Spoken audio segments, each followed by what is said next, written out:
Direction of this particular in the morning again with the professor's remarks, we can see the importance of education, the knowledge, and the policy matters the most. No, there's a space for a lot of implementation.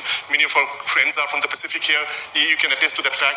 And the fourth is about South and Southwest, which is this part of the Asia and the Pacific region, where again, you see a lot of things are actually in place, but I think the next point will be as to how to make that more in terms of implementation. So there are a lot of these diversities across our Asia and the Pacific region. So there's a scope for cooperation and regional learning, the critical component of this particular conversation.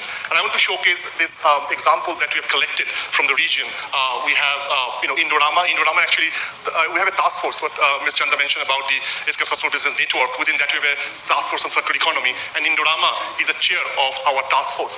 And what we really see that 5 points are coming out as something that we need to take forward. Number one is that the roadmaps. So how to take that forward. And finally, the issues of engage the private and business sector in advancing 3R and circular economy. Next presentation is second state of the 3R in Asia Pacific by Dr. Anupam Khajuria, Research Fellow and Academic Associate, United Nations University, Institute of Advanced Studies in Tokyo, Japan. Thank you, Vanessa. Try to finish it. Yes, sure. Thank you. Thank you very much, distinguished guests and our city representatives and government national representatives, friends, colleagues. Thank you very much. And actually, this report is by UNCRD, and you see I'm from UNUIS, so I will give you a short background. So I'm working currently in UNUIS, but last 10 years I worked in UNCRD with our dedication work on this report. So today is really a great pleasure and honor to speak before you at the launch of this second state of 3R. And this milestone publication is basically reflect years of dedication and commitment to build a very strong sustainability and circular future for Asia-Pacific region. So this report is not only a technical report, or we can say it's a testament report. Basically, it's still a vital tool for guiding how we can make the policies and actions towards the 2030 agenda and beyond 2030. So let me begin with a short background.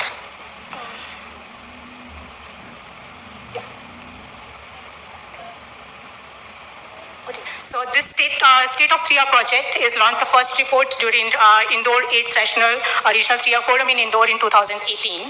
And the second state of 3R report that we are launching now. So building on the foundation in 2018. So this report is like consultative series of meetings and engaging countries and experts from the various international organizations across the key. It took place during the 11th Regional 3R Forum in Cambodia in February 2024, where we received valuable feedbacks from various participating countries, and we finally has been incorporated in the final version.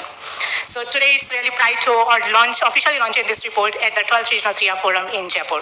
So let me announce this report is basically a deep analysis based on the few contents which we've covered with the background and scope of the work, and also understand the needs and the urgent issues where we implement 3R and circular economy in Asia and the Pacific, and also involve the expert assessment how we can put is a more related to the Hanoi progress terms of. So this report has several thematic areas like plastic waste, electronic waste, construction waste, healthcare and medical waste, and wastewater treatment management. It also delves into the data issues and explores